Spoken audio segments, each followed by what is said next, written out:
Assalamu alaikum, Imam. Wa alaykum assalam wa rahmatullahi wa barakatuh. Vous allez certainement, Inch'Allah, boucler une visite de quelques jours que vous avez effectuée à Dakar.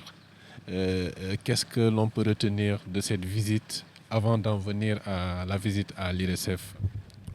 Je vous remercie beaucoup et vous remercie pour m'avoir donné cette occasion de remercier le grand peuple frère du Sénégal.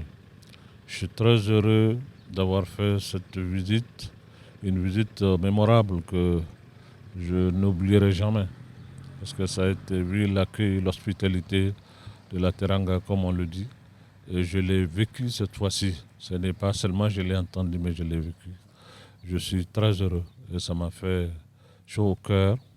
Je profite vraiment pour saluer tout le peuple malien, et disons le peuple sénégalais, et les autorités sénégalaises, à leur tête le président de la République, mais aussi les grandes familles maraboutiques de ce pays.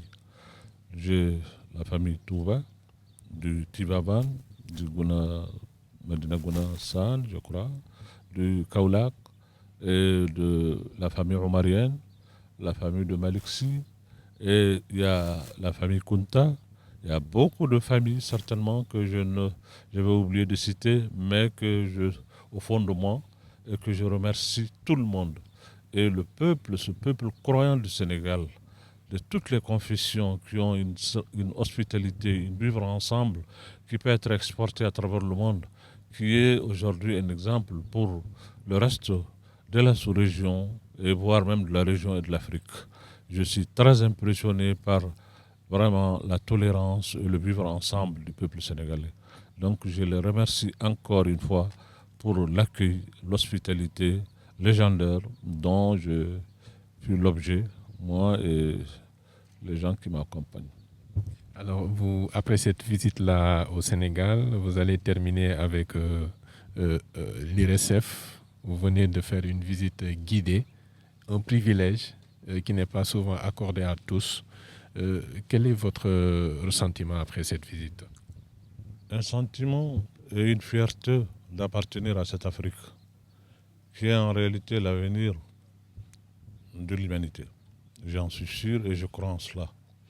Et ce qui m'a conforté dans ce que je crois, c'est de rencontrer des hommes comme celui que je viens de rencontrer tout de suite, le professeur Souleymane Mbouk. Je l'ai rencontré, j'ai eu de l'espoir, non seulement l'impression d'avoir rencontré un homme extraordinaire d'une dimension mondiale, mais aussi ça m'a donné de l'espoir pour l'Afrique, parce que beaucoup de jeunes gens africains sont là pour aujourd'hui se former, pour faire face à ces défis qui, qui nous assaillent aujourd'hui, qui sont ces maladies qui sont Corona et autres, et tout ce que ça compte comme diversité. Aujourd'hui, trouver des jeunes gens qui sont formés, qui sont en même de manipuler le manuel technologique qui leur permet vraiment de faire face à cela, j'ai été très impressionné. Très impressionné, très impressionné, et je le dis très impressionné, et ça m'a fait vraiment quelque chose de bien, et ça m'a rassuré. Ce qui était au fond de moi, je crois en cette Afrique-là, mais ça m'a réconforté aujourd'hui et ça m'a donné l'espoir que ce que je crois est certainement réalisable. Vous savez, les autres viennent ici pour chercher nos ressources, ils s'en vont pour aller construire chez eux. Si nos enfants d'Afrique, des fils d'Afrique, vont aussi à l'Occident pour aller prendre la science et venir l'investir et former nos gens ici, mais c'est quelque chose d'extraordinaire qui mérite d'être salué. Toute l'Afrique doit prier pour des enfants, des fils d'Afrique dignes comme ce professeur, qui mérite vraiment d'être élevé au plus grand hauteur de dignité. Parce que c'est ça le mérite. Aujourd'hui, c'est de cela dont l'Afrique a besoin. Je crois qu'aujourd'hui, c'est ça l'essentiel pour nous. Tout le reste là, c'est des détails et le diable est dans le détail. Les Africains doivent se mettre ensemble pour reconstruire et pour rehausser le niveau de l'Afrique, le niveau de vie, chasser tout ce qui est en nous, le démon de la division, de la haine, du rancœur. Les Africains doivent vraiment chasser cela de nos cœurs pour laisser la place à l'amour, la solidarité, le vivre ensemble. C'est cela l'Afrique. C'est cela l'Afrique. Ce mérite dont vous avez parlé, vous l'avez aussi. Vous avez contribué aux luttes démocratiques, aux luttes pour la liberté, pour le peuple frère du Mali. Le Mali aujourd'hui, comment il se porte? Ben écoutez, le Mali se porte bien. Malgré toutes les difficultés qui nous assaillent, nous sommes un peuple qui croit. Nous pensons que ce n'est qu'une question de temps. Et ça peut venir dans la vie des nations. Il y a des hauts et des bas, il y a des moments difficiles.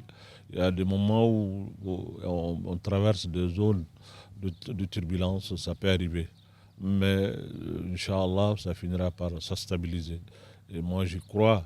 Je crois en l'Afrique, je crois au Mali, aux Maliens, aux Africains. Je crois en eux. Les enfants et la jeunesse africaine, Inch'Allah, prendront cette Afrique-là et ils vont l'élever très haut. Alors, quel est le message que vous avez envie de transmettre aux Africains, au Mali, au Sénégal? Mais le message, c'est ce que je viens de dire. Je dis de chasser de nos cœurs le démon de la division, du rancœur, pour faire remplacer ça et laisser de la place que pour l'amour, la solidarité, le vivre ensemble. C'est cela en réalité les valeurs africaines. Nos valeurs sont des valeurs d'hospitalité, de tolérance. Ce n'est pas de la division, du rancœur, de la haine.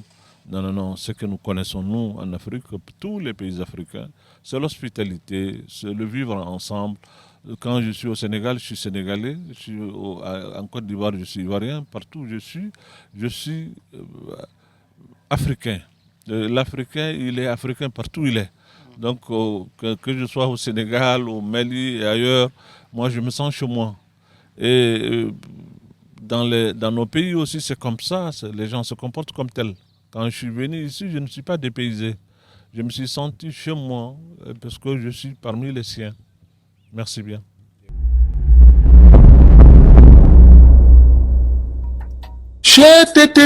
mais yow sawaay yow fu ñu la fekk yaa ngi ci kanamu ordinateur bi wala sa kanamu tablette ba sa téléphone portable lu xew mais damay lire ay information waaw xoolal boo bëgg am ay information yu leer nañ et en temps réel duggal ci www.senegal7.com ay information yu wóor man de maa ngi application Sénégal 7 lépp lu xew dama koy jot ci sama téléphone ci tàng bi te nag application Sénégal 7 am ko yomb na da ngay dugg ci Play Store wala Apple Store nga télécharger ko rek xam li xew ci réew mi ak la xew ci bitim réew te nag dara du ci umpu. Vous voulez des informations en temps réel? Cliquez sur www.senegal7.com. Sénégal 7, le roi de l'information en temps réel.